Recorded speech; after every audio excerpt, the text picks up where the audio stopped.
जो बोलेंगे उन्हीं की काम आएंगे। मेरे दुख के दिनों में बड़ा जब ये बात सुन करके कुछ समय के लिए भगवान द्वारकाधीश हस्तिनापुर में रहेगा। अब यहाँ शौनकादि ऋषि प्रश्न करते हैं और सूत जी महाराज उत्तर देते हुए कहते हैं, जब एक दिन पांडव विचलित हो रहे थे। विचलित क्यों हो रहे थे? यथा पंके न पंकाम्बः सुराया व सुराकृतम भूत हत्याम तथैव काम न यज्ञर्माष्टूर्नमर्हति। इसका अर्थ सुनाऊं? आप लोग डर जाएंगे इसका अर्थ सुनेंगे। मेरी तरफ देखिएगा, बार बार ये मौका मिलने वाला नहीं है।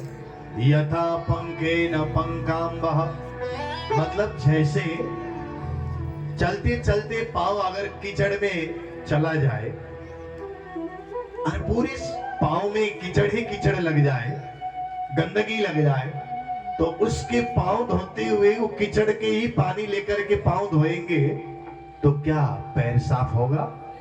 बोलिए ना जी, आवाज नहीं आ रही है। कीचड़ में पांव फंसा हुआ है तो कीचड़ से बाहर निकल के कीचड़ के पानी से पैर धोने से और पैर साफ नहीं होता। और शराब के बोतल के अंदर शराब ही डाल करके उसको हिला करके कितने भी साफ करने की, पवित्र करने की कोशिश करेंगे तो वो पवित्र, मुझे तो लगता है ईश्वरपुर में होता है। होता है क्या? छबरा में नहीं होता ना? तनिक मुड़ियां हिला दी, पाप नहीं लागे। होता है? हाँ, नहीं होता। उसी प्रकार से भूत हत्या, ये मैं भागवत का श्लोक बता रहा हूं। भूत का मतलब होता है प्राणी, यानी कि ये जो प्राणियों को मारते हैं ना, काटते हैं ना, उसको भी कभी भगवान माफ नहीं करते। ये मुझे समझाने के लिए बोल रहा हूं, किसी का दिल दुखाने के लिए नहीं बोल रहा हूं। तो कुछ लोग बोलते हैं हम मारते थोड़ी ना है, मारते तो और है, हम तो खाली खाते हैं। अरे भैया, आप नहीं खाएंगे तो वो मारना छोड़ देगा। आप जैसे 2 4 5 छोड़ दीजिए, क्योंकि उसके अंदर में भी आत्मा है, उसकी भी माँ है, उसके भी पिता है, उसका भी परिवार है। मेरे तरफ देखिएगा, जो बातें करेंगे उनके तरफ मैं उंगली दिखा दूंगा। हाँ, जो बातें करेंगे उनकी तरफ उंगली दिखा दूंगा, मुड़ मुड़ के देखिएगा, उनको शर्म आएगी। मैं तो गंगा जी में डुबकी लगा लूंगा मार्च में जाके। 15 तारीख का टिकट बना लिया है मैंने हरिद्वार जाने का। भूत हत्या यानी कि जो प्राणियों का, यानी कि प्राणी का हत्या प्रायश्चित नहीं किया जा सकता। जिंदगी जीने का अधिकार सबको है। ये स्वार्थ के लिए किसी को हिंसा करना बहुत भारी पाप है। आप कितने भी पूजा पाठ व्रत ध्यान सुमिरन करिए, इसका फल नहीं मिलेगा। नहीं बोलूंगा मिलेगा, लेकिन जो कुछ मिलने वाला है वो नहीं मिलेगा। जो बहुत कुछ मिलने वाला है वो नहीं मिलेगा, क्योंकि किसी का हत्या मत कर। और ये कौन कह रहा है? धर्मराज युधिष्ठिर भागवत में कह रहे हैं, और अर्जुन को बोल रहे कि अर्जुन, हे मेरे भाई, मेरे अनुज, हमने प्राणियों की हत्या की है और हमने मानव की हत्या की है। देखो किसको? कि देखियो, भीष्म पितामह को, अपने रिश्ते नाते सगे संबंधियों को, सबको मारा, लेकिन उस हाथी को, घोड़े को, उन प्राणियों की हत्या की है ना। अब हमारी दुर्दशा क्या होगी? ये सोच करके चिंतित थे। अर्जुन ने आकर के कहा, भ्राताश्री, एक काम करते हैं, हम तो सब लोग चलते हैं कृष्ण के पास, क्योंकि कृष्ण के पास में हर समस्या का हल है। आज नहीं तो कल है, लेकिन हर समस्या का हल है। चलो चलते हैं। चलने के लिए और कृष्ण के पास में 5 पांडव द्रौपदी सही चले गए। श्री कृष्ण आंख बंद करके ध्यान कर रहे थे और पांडवों को आश्चर्य लगा, भैया हम कृष्ण का ध्यान करते हैं और कृष्ण किसका ध्यान कर रहे? कृष्ण तो स्वयं परमात्मा, और परमात्मा किसी का और का ध्यान कर रहे। तो मन में बड़ी जिज्ञासा उठी, जानने के लिए बड़े मन में इच्छा हो रही थी। चारों तरफ से घेर करके और पांडव बने हुए और कृष्ण को देख रहे थे। थोड़ी देर बाद में एक आश्चर्य देखा, कृष्ण के आंखों में अश्रु की धारा देखी। कृष्ण रो रहे। आश्चर्य लगा, सारी दुनिया भगवान के लिए रोती है, आज भगवान रो रहे। किसके लिए रो रहे होंगे? किसको याद कर रहे होंगे? और जैसे ही भगवान श्री कृष्ण जी ने अपने नेत्र को खोल दिए ना, आहा, 5 पांडव को धर्मराज को देखा तो उठ खड़े हुए, गले लगाए रोने लगे। क्यों पता है? जब हॉस्पिटल में अपने रिश्ते नाते कोई सगे संबंधी नहीं आते ना, तो गांव का कोई बंदा एक सेव भी लेकर के 2-4 1 किलो सेव लेकर के चला जाता है, तो उसकी आधी बीमारी ऐसे ही ठीक हो जाती है। तो यहाँ पर देखिए, यहाँ जैसे ही धर्मराज युधिष्ठिर को गला लगा करके खूब रोने लगे कृष्ण, द्वारकाधीश खूब रोए। धर्मराज ने कहा, प्रभु किसकी याद आ रही है आपको? किसको याद करके रो रहे? अवश्य ही यशोदा मैया की याद आ रही होगी ना, इसलिए रो रहे हैं ना। बहुत साल हो गए वृंदावन छोड़े हुए। धर्मराज को गले लगा करके कृष्ण ने कहा, हे धर्मराज युधिष्ठिर, मुझे यशोदा मैया की याद नहीं आ रही थी, किसी और को याद करके मैं रो रहा था, लेकिन आपने तो मेरे जले पे नमक छिड़क दिया, आज तो मुझे यशोदा भी याद आ रही है। अर्जुन ने आकर के कहा, प्रभु अवश्य ही आज आपको नंद बाबा की याद आई है। अब तो नंद बाबा भी याद आने लगे। नकुल ने आकर के, भीम ने आकर के कहा, अवश्य ही आज आपको ग्वाल वाल और गोपियां याद आई होंगी। अब वो भी याद आने लगे। नकुल ने आकर के कहा, गौए और बछड़े और गोकुल के और वो वृंदावन की भूमि, वो सब याद आ रहे। अब वो भी याद आने लगे। सहदेव ने आकर के कहा, वो यमुना जी, वो कालिंदी, वो पशु पक्षी, गौए गाय बछड़े, वही याद आ रहे होंगे। नहीं, आप वो भी याद आने लगे। मैं तो और किसी को याद करके रो रहा था। द्रौपदी आकर के हाथ जोड़ के कहती है, प्रभु मैं समझ गई हूं आप किसको याद करके रो रहे हैं। अवश्य ही आप राधा रानी को याद करके रो रहे हैं। राधा रानी को याद करके रो रहे हैं। कृष्ण मौन हो गए, बैठ गए। राधा राधा राधा राधा राधा राधा करने लगे। तो उस समय में लेकिन फिर भी उन्होंने कहा, द्रौपदी, हे पांचाली, मैं राधा को याद करके रो नहीं रहा था, तो राधा की भी याद आने लगी। मैं तो किसी और को याद करके रो रहा। पांडव को बड़ा आश्चर्य लगा, द्रौपदी भी और सभी देवताओं को भी बड़ा आश्चर्य लगा। और देवता भी तो आकाश से देख रहे हैं ना। बताइए ना, कौन है ऐसे पुण्य आत्मा, दिव्य आत्मा, महात्मा, जिन्हें स्वयं भगवान याद करके रो रहे हैं। तो रोते हुए कृष्ण जी ने धर्मराज के हाथ पकड़ के कहा, अरे धर्मराज देखो, मैं न गोकुल, न नंद बाबा, न यशोदा, न गोपी, न ग्वालवाल, न गौवे, न बछड़े, न वृंदावन, न राधा, मैं तो भीष्म पितामह को याद करके रो रहा हूं। भीष्म पितामह ने ऐसा क्या किया होगा? देखिए, भीष्म पितामह बाण सैया में सोए हुए हैं। कृष्ण कृष्ण कृष्ण कृष्ण करके पुकार रहे हैं। भीष्म पितामह ने कृष्ण कृष्ण कृष्ण। और कुरुक्षेत्र के मैदान में आज भी, आप कभी कुरुक्षेत्र जाएंगे ना, कुरुक्षेत्र में आज भी वहां पर बाण गंगा करके एक जगह है। वहां बाण से गंगा जी को प्रकट किया, यानी कि गंगा पुत्र भीष्म है ना, माँ को भी तो बुलाना जरूरी है, मुझे माँ से मिला दीजिए। बहाना बनाए उन्होंने, मुझे जल पान करना है। जल तो एक बहाना है, मिलना तो माँ से था। और बाण गंगा है, वहां पर बाण सैया में सोए कृष्ण कृष्ण कृष्ण। तो क्या करें कृष्ण?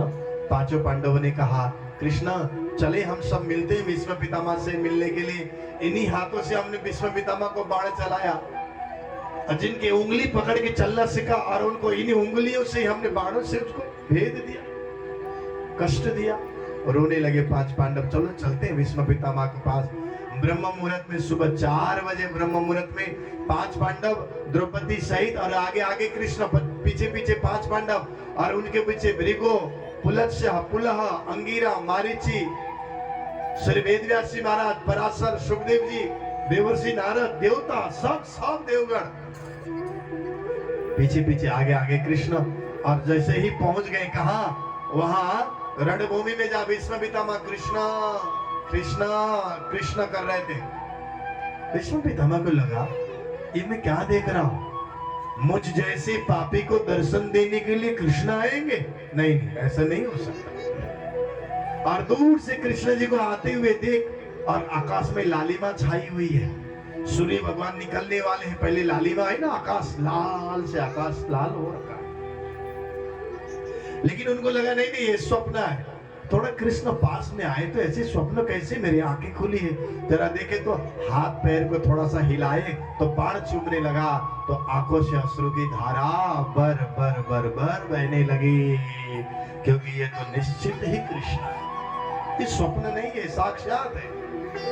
आहा, हे कृष्ण, हे गिरधर, हे गोपाल, हे मुकुंद, हे मुरारी, अरे मैंने पापियों का साथ दिया है, कौरवों का साथ दिया, और आप मुझ जैसे पापी को मेरे प्राण निकलते वक्त दर्शन देने के लिए आप पधारे हैं। आहा, हे द्वारकाधीश, अगर हस्तिनापुर में मैं और मेरे ये हालत नहीं होती, जब जब आप हस्तिनापुर आए हैं तब तब मैंने हमेशा आपके स्वागत में फूल हार लेकर के, वर्षा करके स्वागत किए, हाथ में झाड़ी लेकर के आपके चरण पखारे हैं।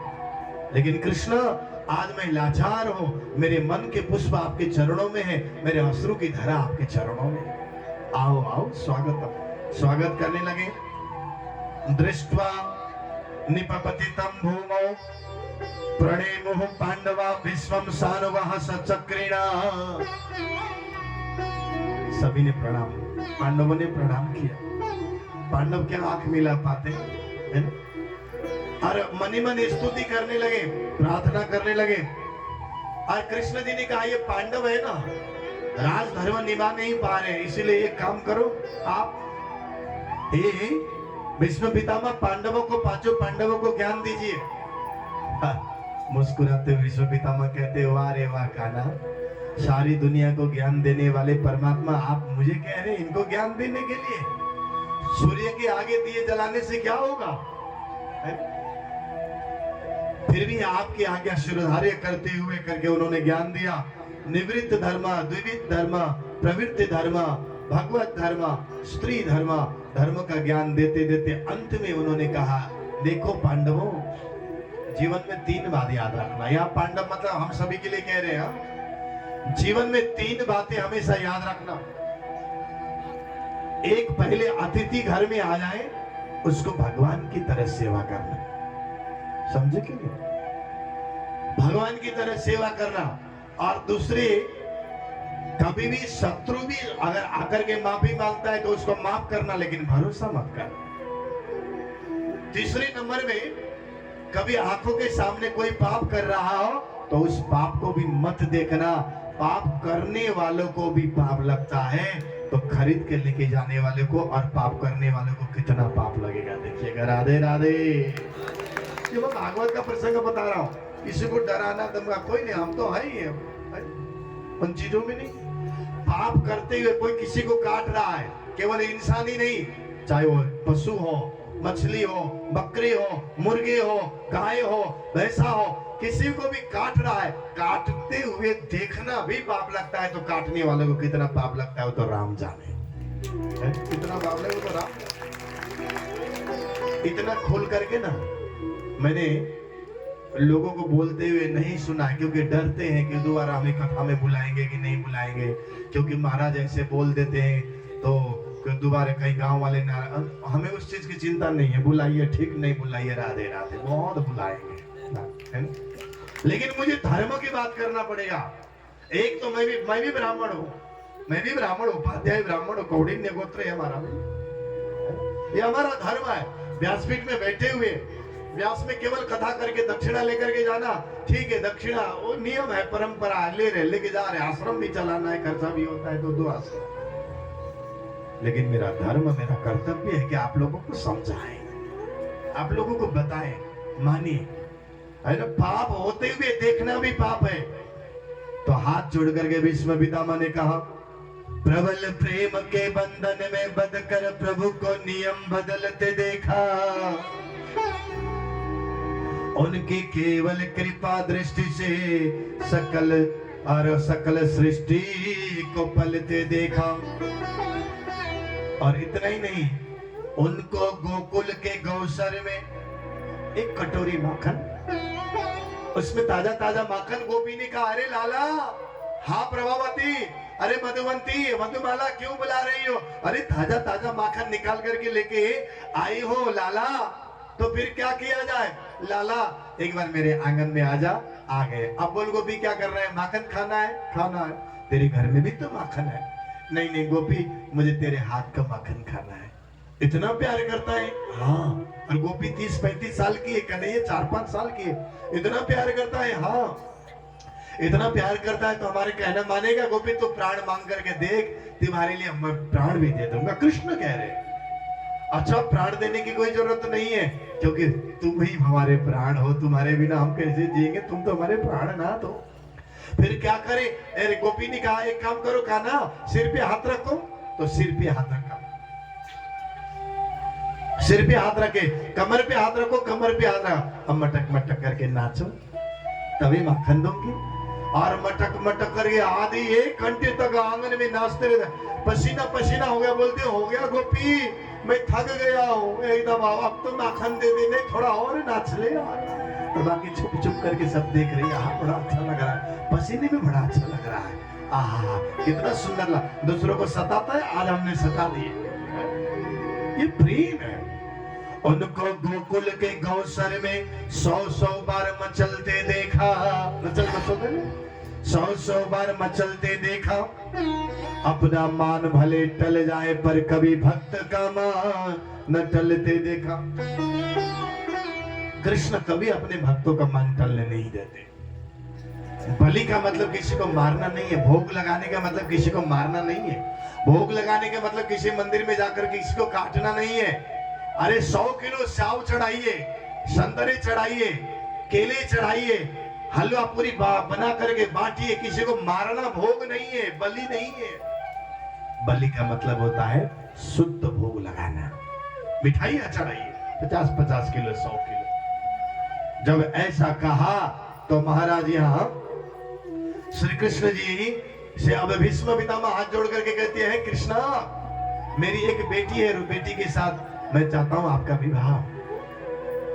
सब एक दूसरे के चेहरे देखने लगे। अरे भैया, जिसने जीवन भर प्रतिज्ञा की कि मैं जीवन भर शादी नहीं करूंगा, ब्रह्मचर्य की प्रतिज्ञा की और ब्रह्मचर्य है, और कभी विवाह नहीं किया, और उनकी बेटी, हाँ मेरी एक बेटी है, उसके साथ आप विवाह कर दीजिए। कृष्ण जी ने कहा ठीक है। कहा है बेटी? तो उन्होंने कहा इति मति रूप कल्पिता वितृष्णा, मेरी मति, मेरी बुद्धि रूपी बेटी का विवाह आपके साथ कराना चाहता। एक बार बोलो, सुनना है? बोलिए ना जी। जिसकी बुद्धि कृष्ण के साथ, जिसने बुद्धि का विवाह करा दिया ना, विवाह कराने का मतलब कृष्ण भक्ति में लगा दिया ना, उसकी बुद्धि कभी बिगड़ती नहीं है। राधे राधे बोलना पड़ेगा। उन्होंने मति बुद्धि की, यानी कि कृष्ण के साथ विवाह करा दिए, तो स्तुति करने लगे। मुझे तो भजन याद आ रहा है। बस इतनी तमन्ना है, ऐ शाम तुम्हें देखो, घनश्याम तुम्हें देखो। भजन है, बहुत लंबा है, चल एक कड़ी गाते हैं। बस इतनी तमन्ना है, बस ये सारे बोलेंगे, ऐ शाम तुम्हें देखो, घनश्याम तुम्हें देखो, ऐ शाम तुम्हें देखो, घनश्याम तुम्हें देखो। दिन हो या अंधेरा हो, चाहे साँझ सवेरा हो, दिन हो या अंधेरा हो, चाहे साँझ सवेरा हो, सो तो सपनों में, सो सपनों में, ऐ शाम तुम्हें देखो, श्याम तुम्हें देखो, बस इतनी, सभी बोलेंगे आओ से, बस इतनी तमन्ना है, श्याम तुम्हें देखो, घन श्याम तुम्हें देखो, ऐ श्याम तुम्हें देखो, ऐ श्याम तुम्हें देखो। और प्रार्थना करते करते भीष्म पितामह ने श्री कृष्ण के श्री चरणों को याद किया और अपनी बुद्धि कृष्ण के चरणों में लगा दिए। प्राण निकला, एक दिव्य ज्योति निकली और वो ज्योति जाकर के कृष्ण में समा गए, कृष्ण में जाकर के समा गए। इसका भावार्थ क्या होता है? कृष्ण भक्ति में लगेंगे ना तो हमें दुनिया अपने आप समझ में आ जाएगी। कल और ज्यादा अच्छा प्रसंग आएगा, और भी पुतना आएगी, अगासुर बकासुर आएंगे ना, और भी। अब यहाँ सौनक आदि ऋषि कहते हैं, हे गुरुवर, फिर आगे धृतराष्ट्र का क्या हुआ? तो उन्होंने कहा, देखो विदुर जी धृतराष्ट्र और गांधारी जी को समझाने के लिए चले गए हस्तिनापुर में, और हस्तिनापुर में समझाया, देखो अगर पापी पुत्र होगा तो ऐसे पुत्र को त्याग देना चाहिए, जो केवल जिंदगी भर पापी पाप पापी पाप पापी पाप करने वाला हो, चाहे पुत्र हो चाहे पुत्री हो, पुत्र बेटा हो चाहे बेटी हो, उसको त्याग देना चाहिए। लेकिन आपको ये क्या हो रहा है? ये सुन करके और समझा रहे थे, लेकिन उस समय में दुर्योधन ने सुन लिया। दुर्योधन ने सुना और उन्होंने कहा, भीमा पवर्जितम पिंड मादत्य गृह पालवत, हमारे दिए हुए रोटी में पल रहे हैं विदुर जी, और मेरे पिताजी मेरे खिलाफ में पिताजी को भड़का रहे हैं। अपमान किया, और जिस घर में बहुत ज्यादा अपमान होता है उसमें कभी जिंदगी में दोबारा मुड़ के नहीं जाना चाहिए। और कदली वन में विदुरानी को लेकर के चले गए, विदुरानी को ले जाकर के कदली वन में बैठे और कृष्ण वहां पर आ गए। और कृष्ण जी आए बड़े, विदुरानी झाड़ू लगा रही थी, उस समय में कृष्ण पहुंच गए। और कृष्ण पहुंच गए तो उस समय में महाराज दरवाजा खटखटाया, कौन है? मैं कृष्ण हूं। द्वार खोल करके देखा कृष्ण, विदुरानी बावरी हो गई, पगली हो गई, कभी अंदर भागती है कभी बाहर भागती है। कृष्ण ने कहा, ऐसे अंदर बाहर करती रहेगी क्या? अंदर बुलाएगी नहीं? आई आई प्रभु, बैठने की मुड़ा भी उल्टा दी। कृष्ण जी उसमें बस गए। अरे विदुरानी, बहुत दूर से चल के आया हूं ना, मुझे भूख लगी है, खिलाने के लिए कुछ है क्या? हाँ हाँ अभी देखती हूँ। रसोई में चली गई, अंदर जाकर के देखा तो उस समय में रसोई में कुछ नहीं है। कदली का फल यानी कि केले का फल बिल्कुल बगल में ही था थाली में, लेकिन विदुरानी को दिखाई नहीं दिया। क्यों पता है? जहां कृष्ण दिखाई देते हैं ना, वहां दुनिया की चीज वस्तु कभी दिखाई नहीं देती। वापिस आई, क्या हो गया? अरे नहीं, कुछ भी नहीं है रसोई में खिलाने के लिए। कृष्ण जी ने देखा अंदर तो कदली का फल है, केले का फल है। कृष्ण जी ने कहा, बाबरी इधर आओ, वो देखो। कृष्ण जी ने दिखाया तो भक्तों को नजर आया, और महाराज दौड़ के जाकर के केले के फल लेकर के आई और केले के छिलके को छील करके अंदर के फल को फेंक देती है और बाहर के छिलके कृष्ण को खिला रही है। बाबरी होश नहीं है ना, प्रेम में होश नहीं होता, संसार में प्यार करने वालों को होश नहीं होता। यहाँ तो भगवान से प्यार करने वाली विदुरानी है, तो उनको कहाँ होश होगा महाराज?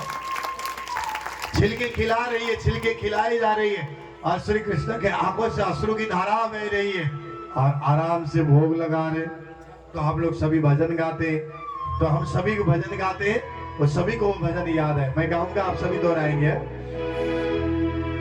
अच्युतम केशवम कृष्ण दामोदरम राम नारायणम जानकी वल्लभम। अच्युतम केशवम कृष्ण दामोदरम राम नारायणम जानकी वल्लभम। कौन कहते हैं भगवान खाते नहीं, कौन कहते हैं भगवान खाते छिलके पे दुरानी के जैसे खिलाते नहीं, छिलके पे दुरानी जैसे खिलाते नहीं। अच्युतम केशवम कृष्ण दामोदरम, अच्युतम केशवम कृष्ण दामोदरम, राम नारायणम जानकी वल्लभम। सभी बोलेंगे भाव से राधे राधे, ताली बजाते हुए।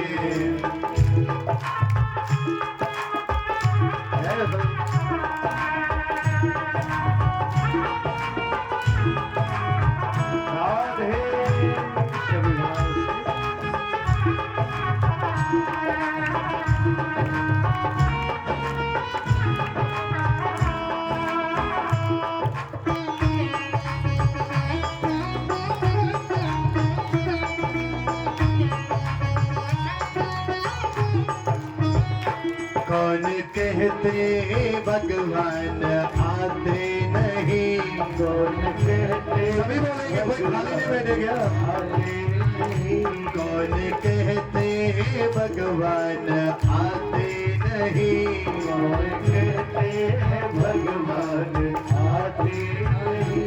हम मीरा के जैसे बुलाते नहीं, हम मीरा के जैसे बुलाते नहीं। अच्युतम केशवम कृष्ण दामोदरम, अच्युतम सभी भाव से कृष्ण दामोदरम, राम नारायणम जानकी वल्लभम, राम नारायणम जानकी।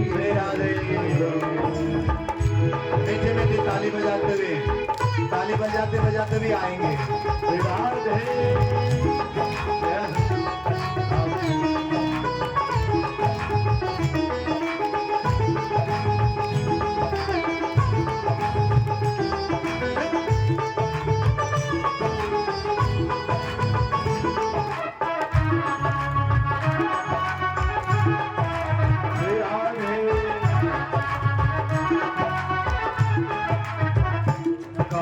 कहते हैं भगवान सोते नहीं, कौन सभी की आवाज आनी चाहिए, सोते नहीं। कौन कहते हैं भगवान सोते नहीं, कौन कहते हैं भगवान सोते नहीं। माया सौदा के जैसे सुलाते नहीं, माया सौदा के जैसे सुलाते नहीं।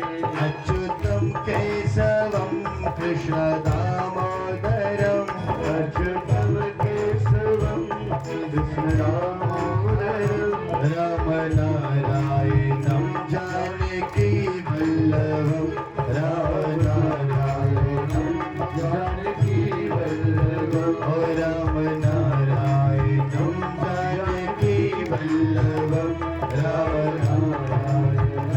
जानकी वल्लभम। महाभारत के युद्ध हुआ, सब कुछ समाप्त हुआ। धृतराष्ट्र और गांधारी रो रो करके याद करते हुए, अपने बच्चों को याद करके रो रहे। पांच पांडव ने आकर के समझाया, महाराज आप किसके लिए रो रहे हैं आप? विदुर जी ने आकर के समझाया, पांच पांडव ने विदुर जी ने आकर के समझाया, महाराज किसके लिए रो रहे हैं? और जिस समय में आपको संभलना था संभले नहीं, और इस समय में रो करके क्या होगा आपको? उस समय में पांच पांडव को अगर थोड़ी सी जमीन दिए होते तो आज आपके 100 पुत्र जिंदे होते। आज रो करके क्या करेंगे? क्या करें, हम लाचार है, काल भी तो नहीं आता, मृत्यु भी तो नहीं आती मुझे मारने के लिए। उन्होंने कहा एक काम करिए, आप पांडवों की रोटी खा करके कब तक बैठेंगे आप? चलिए मैं आपको हिमालय लेके जाता हूं।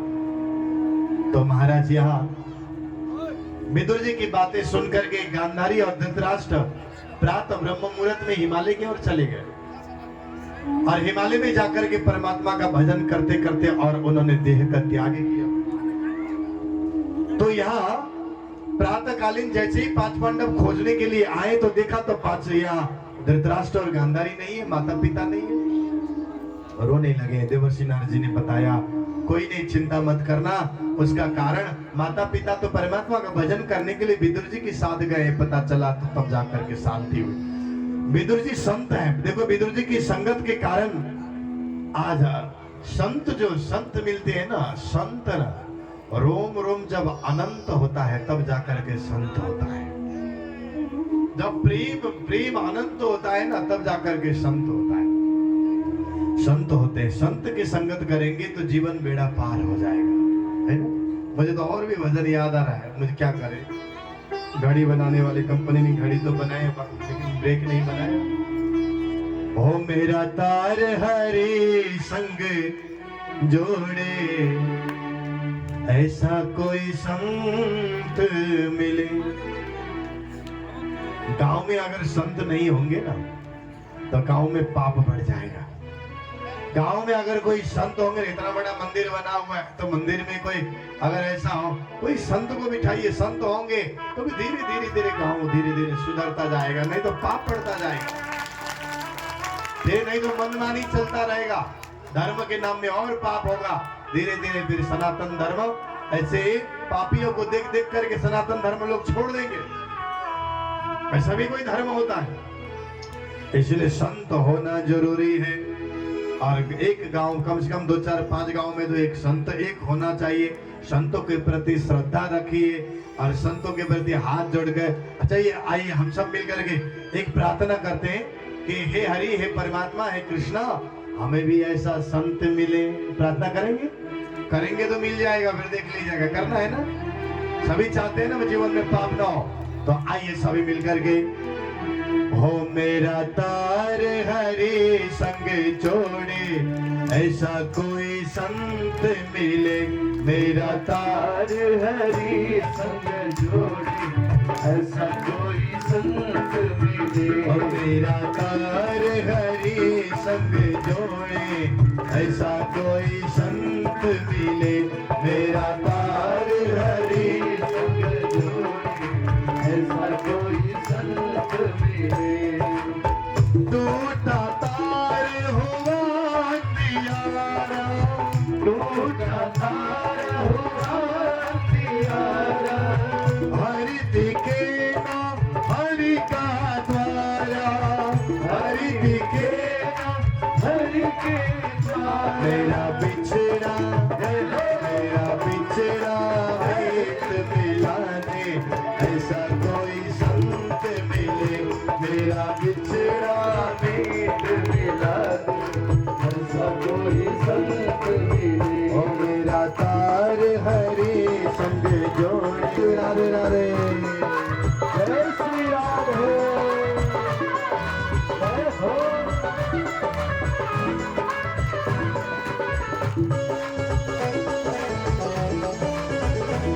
राधे राधे, दोनों हाथ को सेवा करो।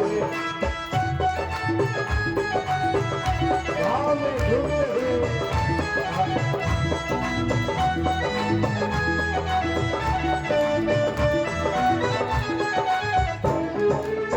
जोड़े तार करे उजियारा, जोड़े तार करे उजियारा।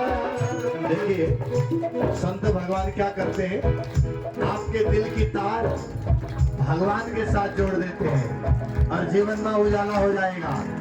इसलिए संत की चाहना रखिए। संत गांव में आएंगे, रहेंगे तो जीवन बदल जाएगा।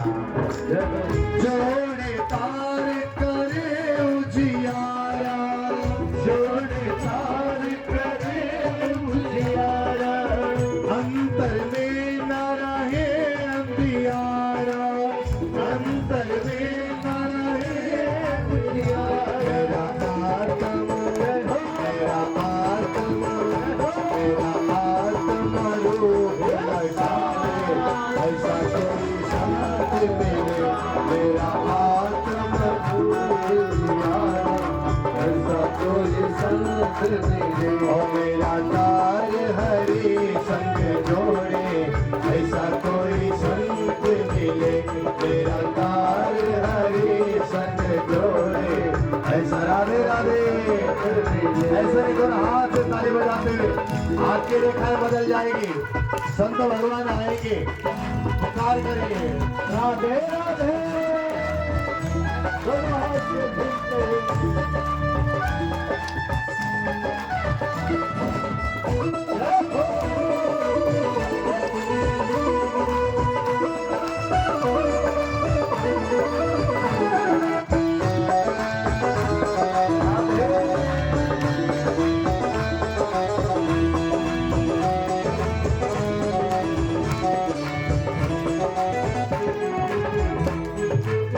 जब मैं अटकूं, जब मैं भटकूं, जब मैं अटकूं, जब मैं भटकूं, जब मैं अटकूं, जब मैं भटकूं, जब मैं अटकूं, जब मैं भटकूं, हरि मिलन को जब मैं तड़पूं, हरि मिलन को जब मैं तड़पूं, उस समय में क्या करें?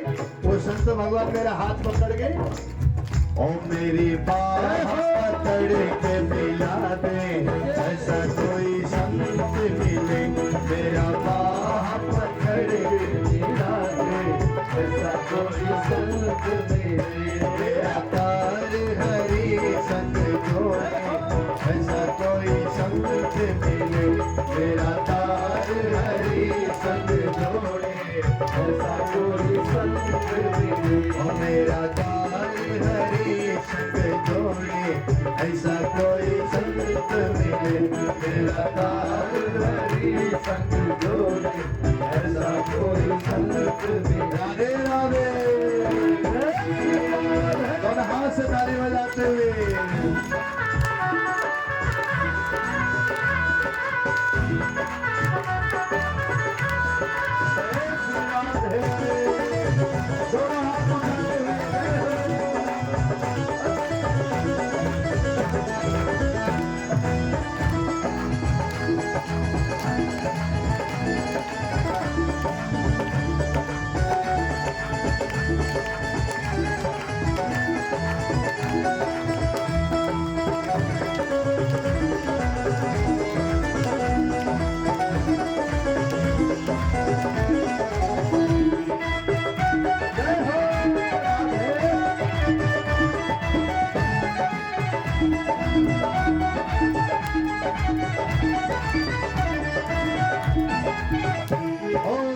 जब मैं अटकूं, जब मैं भटकूं, जब मैं अटकूं, जब मैं भटकूं, जब मैं अटकूं, जब मैं भटकूं, जब मैं अटकूं, जब मैं भटकूं, मेरी बाह करेंगे, बाह दिखाएंगे, ओ मेरी बाह पकड़ के मिला कोई संत मिले, मेरा बाह पकड़ के दे, ऐसा कोई संत मिले, मेरा तार हरि संग जोड़े, ऐसा कोई संत मिले, मेरा तार हरि संग जोड़े, ऐसा कोई संत मिले, मेरा तार हरि संग जोड़े, ऐसा कोई संत मिले, मेरा तार हरि संग जोड़े, ऐसा कोई संत